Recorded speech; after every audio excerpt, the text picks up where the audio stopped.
에베소서 3장 8절부터 13절 말씀까지 보겠습니다. 에베소서 3장 8절로 13절.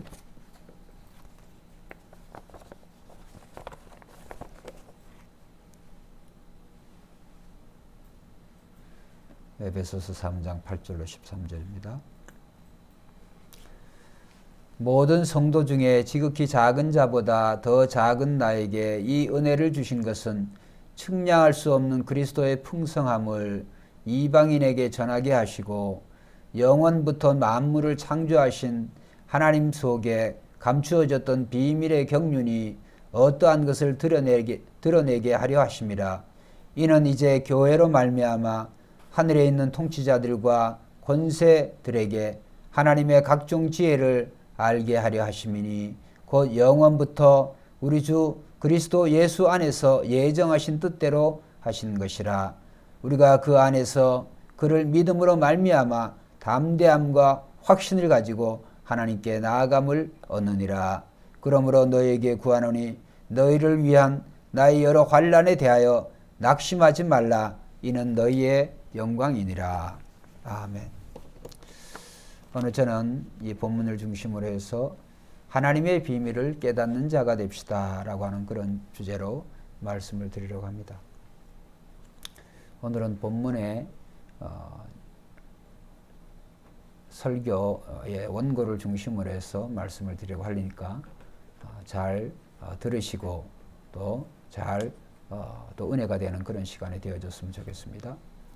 우리가 3장 1절에서부터 우리가 보면 사도 바울은 나 바울이 이렇게 말하고 있고 2절에 보면 내게 주신 하나님의 그 은혜 이렇게 말하고 있고 또 3절에 보면 내게 비밀을 알게 하신 것이라고 이제 자기 자신을 1인칭으로 나 바울이 어느 누가 아니라 이 서신을 또 이 비밀을 깨달은 자가 자신이라고 나 바울이라고 이렇게 말하고 있습니다. 그래서 이것은 바울 자신이 직접 깨닫게 되어진 그러한 하나님의 비밀이라고 하는 것을 강조하고 있는 것이죠. 또 4절에도 보면 그것을 읽으면 내가 그리스도의 비밀을 깨달은 것을 너희가 알 수 있으리라 이렇게 말하고 있습니다. 4절에서는 아주 공식적으로 내가 그리스도의 비밀을 깨달았다고 하는 거죠. 또 내가 깨달은 것이면 누구든지 그것을 그 비밀을 깨달을 수 있다 이렇게 말씀하고 있습니다. 왜냐하면 8절에 보면 사도 바울은 자신을 모든 성도들 중에서 지극히 작은 자보다 더 작은 자로 자신을 소개하고 있습니다. 그래서 이것은 사도 바울 자신이 이제 자신을 겸손하게 낮춘 것도 있지만은 나와 같이 이렇게 부족한 자에게도 이런 하나님의 비밀을 깨닫는 은혜를 주셨다고 한다면 은혜를 받지 못할 사람이 없다라고 하는 그러한 의미가 되어지게 되겠습니다. 하나님은 그리스도의 비밀을 어떤 특별한 사람들만 깨닫도록 어렵고 까다롭게 그렇게 만들지 않았습니다. 그래서 어쩌면 어른들보다도 이제 마음이 순수한 그 어린아이들이 더 잘 이해할 수 있는 것이죠. 그래서 기독교의 진리, 즉 복음, 예수 그리스도의 비밀은 절대로 어렵지 않습니다. 누구라도 이해할 수가 있습니다. 모든 사람에게 또 죄를 지은 사람의 죄를 짓지 않은 사람이나 높은 자나 낮은 자나 또 모든 인종과 민족을 초월해서 모든 이에게 복음은 열려져 있습니다. 즉 하나님의 비밀은 열려져 있다라고 하는 것이 중요합니다. 그런데 오늘 우리가 잊지 말아야 될 것은 내가 깨달은 진리가 내 인생을 바꾼다고 하는 것이죠. 다른 사람에게서 들은 그런 정보와 그 다음에 직접적으로 내가 깨달은 그러한 진리 또는 비밀은 다르죠. 설교를 아무리 많이 듣는다고 해서 인생이 바뀌어지지가 않습니다. 말씀을 들으면서 어느 순간 그리스도가 깨달아지고 그리스도를 만나질 때 인생이 바뀌어지는 것입니다. 같은 신자라도 여기에서 큰 차이가 납니다.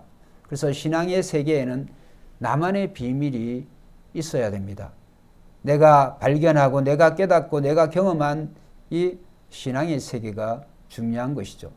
그래서 어떻게 보면 신앙은 철저하게 개인적인 것입니다. 그래서 시편 23편의 저자 이 다윗은 나의 주 나의 하나님 여호와는 나의 목자시니 내게 부족함이 없으리로다 이렇게 고백을 했죠. 그리고 이 의심 많은 예수님의 제자 이 도마는 결국에 그가 그의 눈으로 또 그의 손으로 예수님 부활하신 예수님 또 십자가에 죽으신 그 예수님의 몸을 직접 보고 만짐으로 말미암아 결국에 그가 나의 주 나의 하나님이라고 하는 개인적인 그러한 신앙의 고백을 했던 것입니다. 그렇습니다. 이렇게 우리는 그리스도를 직간접적으로 우리가 개인적으로 만나고 경험해야 된다. 내가 만나고 경험한 하나님, 그 하나님이 나의 인생을 바꾸어 주시는 것입니다. 그래서 누가 하나님을 만나고 누가 하나님의 은혜를 체험했다는 이야기는 나와 상관이 없습니다. 그래서 내가 직접 깨달은 진리가 내 안에서 녹아지는 그런 경험을 해야 됩니다. 하나님의 말씀이 내 영혼 속에 녹아지는 그런 경험을 우리가 해야 됩니다. 그래서 우리는 교회를 다녀도 그냥 머리에 스쳐 지나가는 그런 설교만으로는 내 삶에 변화가 일어나지 않습니다. 오늘날에는 더욱더 매스미디어가 발달해서 아주 소위 유명하다고 하는 그런 목사들의 설교들이 방송이나 인터넷 책들을 통해서 수많이 쏟아져 나오지만 그것을 읽고 듣고 한다고 해서 내 삶에 무슨 일이 일어나지는 않습니다. 돈 버는 비결, 성공하는 법, 행복한 인생을 사는 비결에 대한 책들은 서점에 가면 수없이 많이 있습니다. 또 그런 강연을 많이 듣는다고 해서 내 삶이 절대로 행복해지지 않습니다. 목사님들도 그렇습니다. 오늘 소위 성공했다는 그런 목회자들, 대형교회 그런 목회자들의 그런 목회의 비밀을 또 어떻게 보면 그런 목회 노하우를 듣고자 많은 세미나를 하고 거기에 세미나에 참석하지만은 이상하게도 그 세미나에 들은 내용을 자기 목회 현장에 적용을 하면 절대로 그런 일이 일어나지를 않습니다. 아무리 비밀을 알려주어도 나와 다른 세계가 되어지는 것은 비밀을 내가 직접 깨달아 아는 것과 그 비밀을 전달받아 아는 것과는 차이가 나기 때문이죠. 자, 오늘 우리 사랑하는 성도님들이 꼭 기억을 하셔야 될 것은 인생의 진정한 행복과 그 다음에 힘과 능력과 그 지혜는 그리스도의 비밀을 내가 직접 발견해야 된다고 하는 사실에 있습니다. 우리가 요한복음 4장에 보면 사마리아 여인 수가성이라고 하는 동네에 이 사마리아 지역의 이 수가성의 우물가의 여인이 예수 그리스도를 만나고 그녀의 인생이 완전히 바뀌어졌습니다. 그래서 그녀가 이제 취한 것은 물동이를 버려두고 그가 동네에 가서 내가 메시아를 만났다, 그리스도를 증거합니다. 그런데 이제 동네 사람들이 이 여인의 얘기를 듣고 예수님에게 나와서 하는 말이 오늘 우리가 귀를 기울여 들 필요가 있고 오늘 설교와 연결이 되어 있습니다. 자, 요한복음 4장 39절에서 요한복음 4장 39절에서 42절까지 제가 보겠습니다. 수가성의 우물가의 여인이 전도한 사람들의 이제 대답이죠. 39절에 여자의 말이 내가 행한 모든 것을 그가 내게 말하였다 증언하므로 그 동네 중에 많은 사마리아인이 예수를 믿는지라. 사마리아인들이 예수께 와서 자기들과 함께 유하기를 청하니 거기서 이틀을 유하심에 예수의 말씀으로 말미암아 믿는 자가 더욱 많아. 42절 그 여자에게 말하되 이제 우리가 믿는 것은 내 말로 인함이 아니니 이는 우리가 친히 듣고 그가 참으로 세상의 구주신 줄을 알미라 하였더라. 그렇습니다. 오늘도 이렇게 이 사마리아 성의 사람들이 이 수가성의 사람들이 예수님을 직접 만나고 또 주님의 말씀을 통하여서 그가 세상에 오신 구세주이심을 그들이 고백한 것과 같이 오늘도 우리는 나의 주 나의 하나님이 되기 위해서 오늘 직접적으로 오늘 우리는 그리스도를 우리는 경험해야 되고 그리스도가 세상에 오신 하나님의 비밀임을 우리는 깨달아야 되는 것이죠. 그래서 이러한 원리는 우리가 기도와 금식과 찬송, 구제 등의 이런 경건 생활에도 우리가 적용이 될 수 있습니다. 그래서 우리가 찬송을 많이 부르지만은 그 찬송이 내 가슴이나 내 마음으로 불려질 때까지 모든 찬송이 다 은혜가 되지는 않습니다. 어떤 분은 금식이 참 좋다 이렇게 해서 금식의 은혜를 받고 금식을 여러 사람들에게 장려를 하지만 금식의 유익성을 자기가 실제로 체험하지 못한다고 한다면 그 금식은 자신에게 아무런 유익이 없는 것이죠. 그래서 신앙생활에 있어서 이렇게 비밀을 깨우친 사람과 그렇지 않은 사람과의 차이는 겉으로 보면 비슷한 것 같지만은 실제로 그 내용을 보면 참 다르다고 하는 것을 우리는 알 수 있습니다. 그래서 비밀을 깨달은 사람에게는 당연한 일이지만은 깨닫지 못한 사람에게는 이해할 수 없는 것이죠.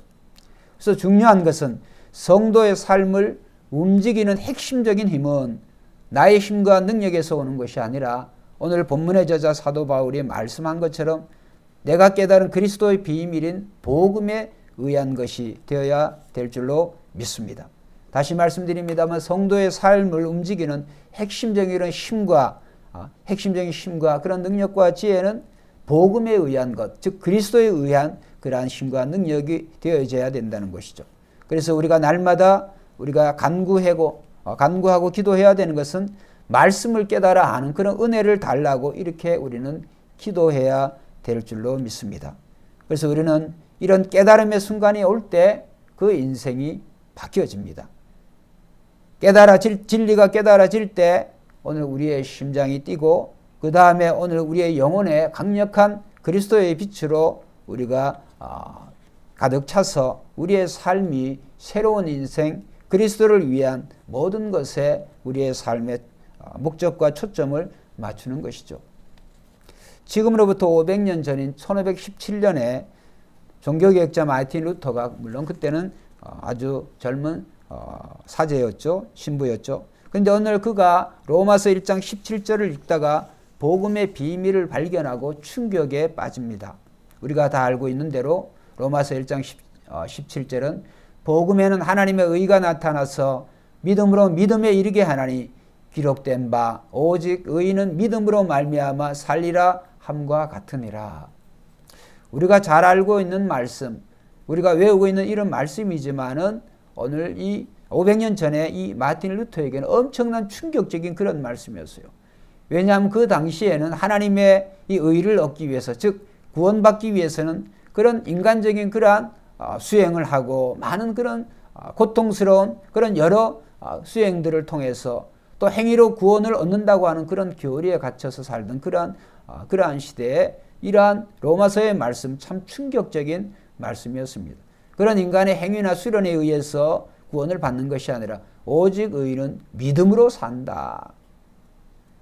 그래서 그 믿음은 복음을 통하여서, 그래서 복음에 하나님의 의가 나타나서 믿음으로 믿음에 이르게 한다. 결국 하나님의 말씀을 통하여서 이제 믿음이 생기고 그 믿음으로 말미암아 구원받는다고 하는 것을 이 마틴 루터가 깨닫게 되어졌죠. 그래서 그 이후에 그는 그의 생명을 걸고 정말 거대한 그러한 사회인 이 로마 캐톨릭의 권력 앞에 도전장을 냈던 것입니다. 그 결과 이렇게 우리가 개신교회가 이 구교회에서 이제 신교로 개혁이 될 수 있었던 것이죠. 그러므로 오늘 우리가 그리스도의 비밀을 깨닫는다고 하는 것은 한 개인과 또 그 깨달은 개인을 통해서 한 가정에 또 그가 일하고 있는 삶의 현장에 엄청난 그런 변화를 나타냅니다.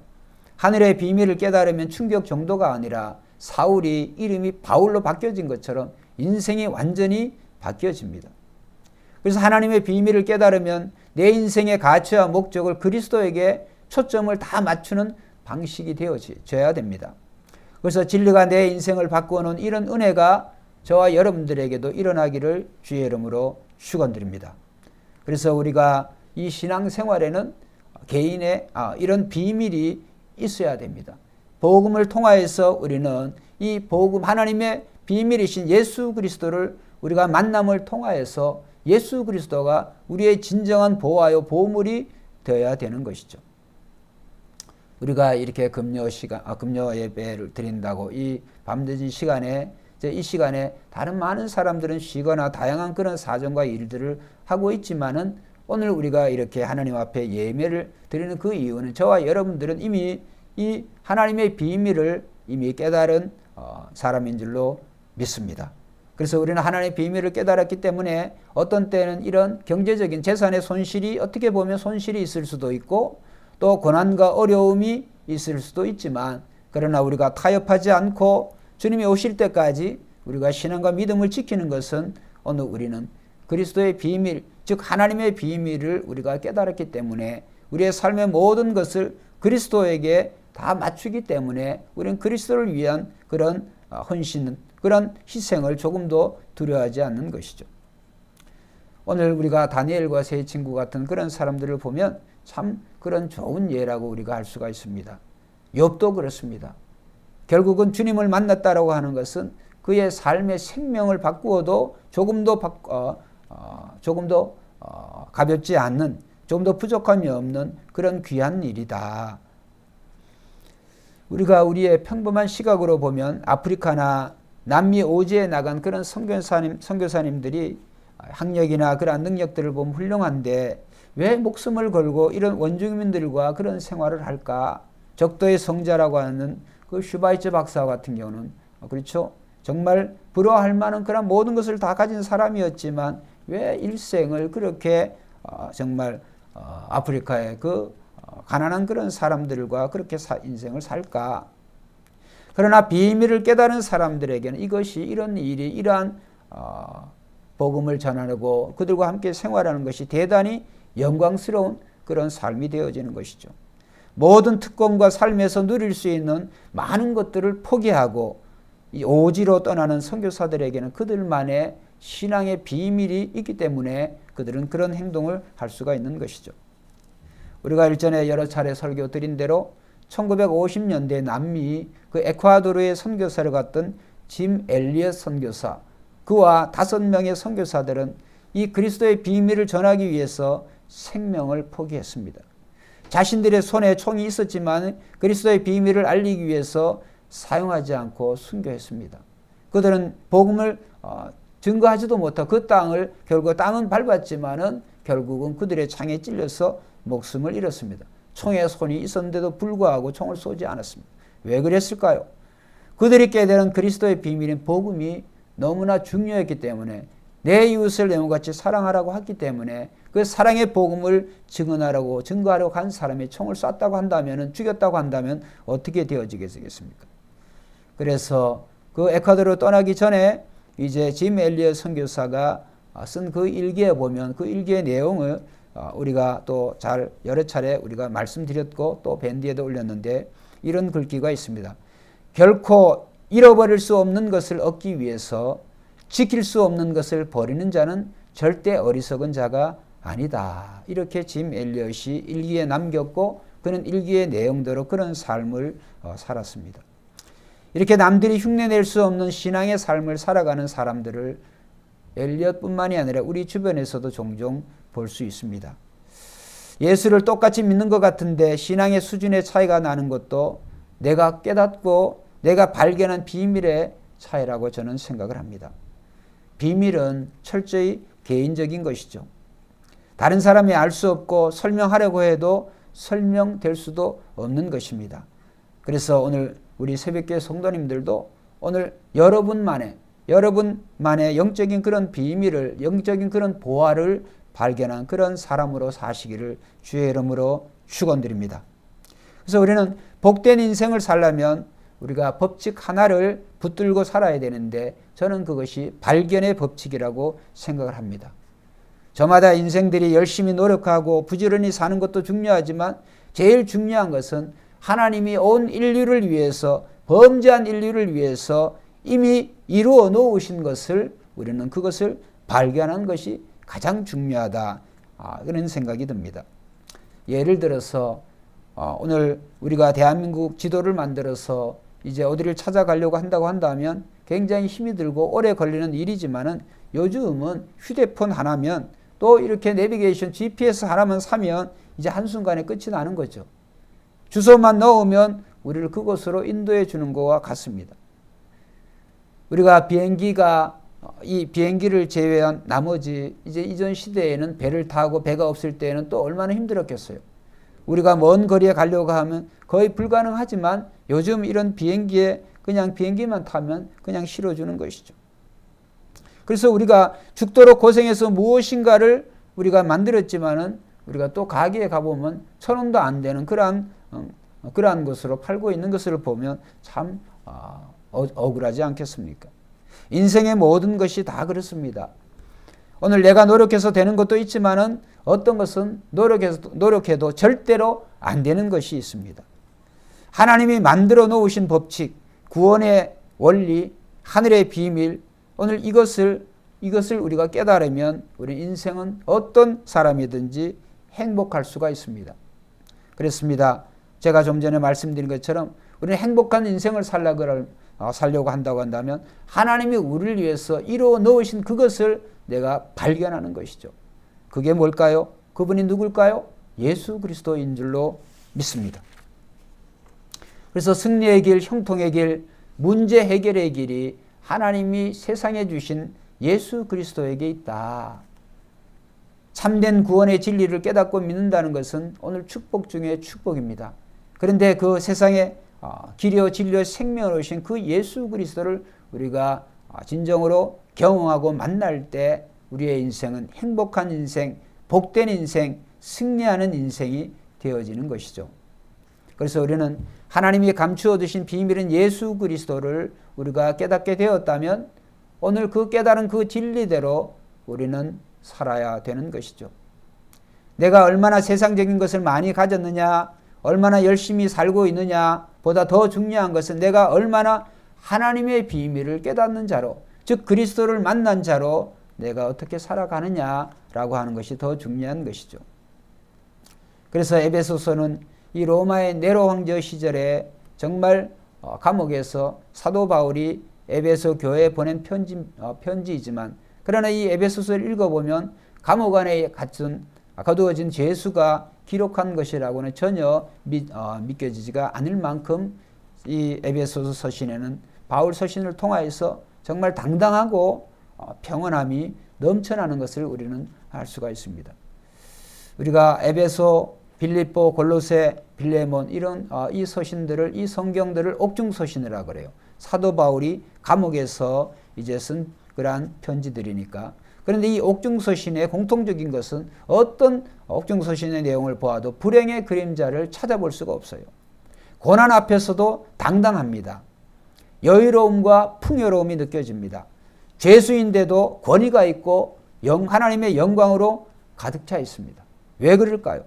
그가 그리스도의 비밀을 깨달았기 때문에, 그가 비밀을 깨닫고 하나님의 은혜에 사로잡혀 있기 때문에 그는 감옥에 가둔 그런 갇힌 죄수지만은 죄수로서의 삶이 아니라 하나님의 사자로서 당당하게 오히려 갇혀지지 않은 성도들을 위로하고 또 그들에게 죄수로서가 아니라 그리스도의 종으로 자신이 붙잡혀 있다라고 하는 그러한 고백을 하고 있습니다.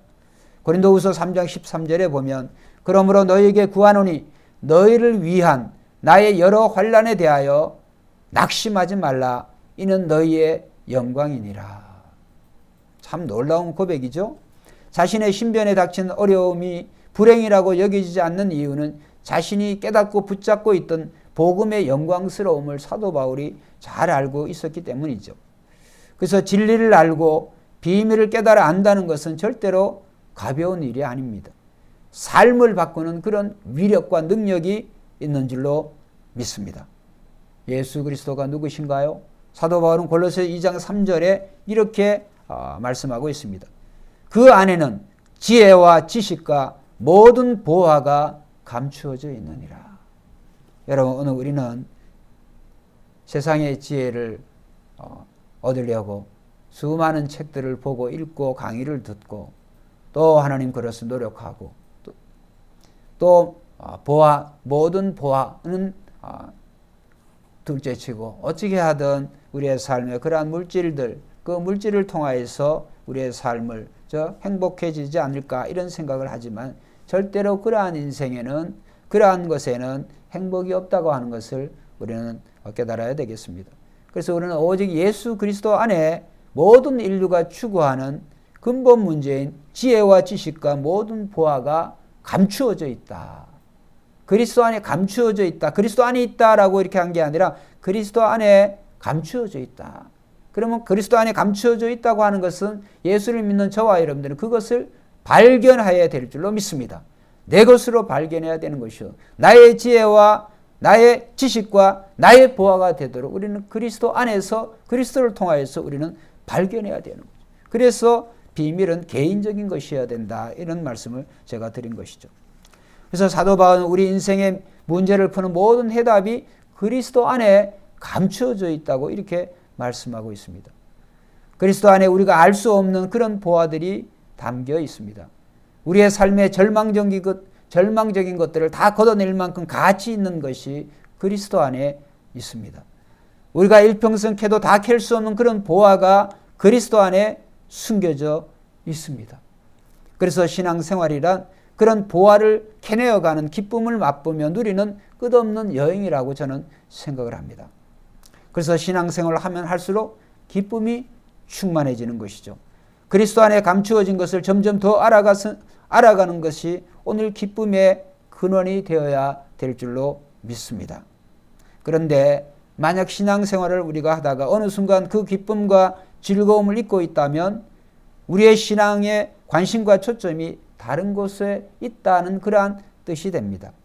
우리의 신앙과 관심과 초점은 그리스도여야 되는데 오늘 우리의 신앙생활에 기쁨과 즐거움이 없다고 한다면 오늘 우리의 관심과 초점이 그리스도에게서 멀어졌다고 하는 것을 의미하기 때문에 우리는 다시 돌아와야 되는 것이죠. 그래서 사도 바울이 말한 그리스도 안에 있는 부유함을 누린다는 것은 절대로 추상적인 그러한 개념이 아닙니다. 이 세상의 어떤 것과도 비교할 수 없는 진리의 힘이 우리를 사로잡고 있어서 어디에도 휘둘리지 않고 당당하게 살아갈 수 있게 하는 것이죠. 그래서 사도 바울은 이 하늘의 비밀을 깨닫고 그 다음에 그가 이 하나님의 풍성한 은혜를 그가 깨닫는 말미암아 우리를 똑같이 그가 누리고 있는 그 은혜에 우리를 초대하고 있습니다.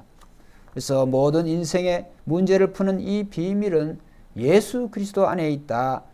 그래서 9절에 보면 예수 그리스도는 곧 하나님이 감추어 두신 비밀이다라고 하는 것을 에베소서에서 사도 바울이 밝혀주고 있습니다. 그래서 사도 바울은 그리스도의 비밀의 깊이와 그 무게, 그 풍성함이 혼자 누리기에 너무 거대해서 감옥에 그가 붙잡혀 있든 아니면 죽든 상관없이 그가 이제 알리기로 결단한 것이죠. 그래서 오늘 우리의 신앙생활은 비밀을 발견한 자로 그리스도 안에 감추어진 이 풍성함을 깨달아 아는 자로 살아가야 될 줄로 믿습니다. 그리스도 안에서 드러난 이 비밀의 위대함과 풍성함을 평생 누리는 삶을 저와 여러분들이 살아가기를 주의 이름으로 축원드립니다. 예수 그리스도 안에 있는 이 부요함들이 점점 여러분의 삶 가운데 드러나는 그러한 은혜가 있기를 원합니다. 사도 바울처럼 내 영혼을 흔들어 놓은 진정한 깨달음이 있을 때 그것이 우리의 인생을 바꾸어 놓을 것입니다. 우리의 인생을 사명자로 살게 하고 가면 갈수록 더 풍성한 하나님의 세계 안에서 매일 승리하며 사는 멋진 인생을 살게 될 줄 믿습니다. 이미 충분히 드러난 그리스도의 비밀에 대해 언제나 믿음으로 또한 우리는 반응해야 됩니다. 비밀을 깨달은 자는 날마다 비밀의 그런 오묘함과 경이로움에 감탄한 삶을 살게 되는 것이죠. 그리고 그것을 내가 혼자 감추고 있지 말고 오늘 우리는 사도 바울과 같이 그리스도의 비밀을 깨달은 자로 그것을 전하는 그런 사명자로 사시기를 주의 이름으로 축원드립니다. 기도드리겠습니다.